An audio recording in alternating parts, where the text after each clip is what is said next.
In this video, we are discussing conditional operators in Java. We're discussing how to use the conditional operators in Java. So here we have defined two Boolean variables, that is the bool1 and bool2, and another variable that is our result, res. Bool1 has got initialize with true and bool2 has got initialize with false.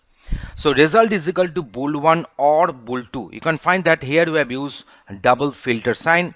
So true when at least one of the value, if it is true, then the outcome will be true, and that is the basic logic of OR.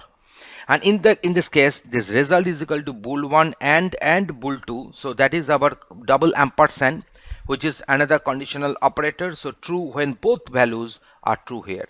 So here we are expecting that result will be printed as true because one of the values is true here, bool1 is true.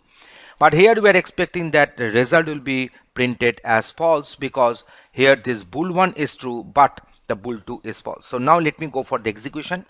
You can find that it is true and it is false and it is according to our logic. So now let me make it true here. Then what will happen?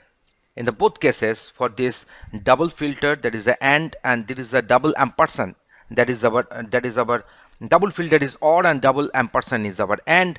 In the both cases, in the both conditional operators will produce the outcome as true.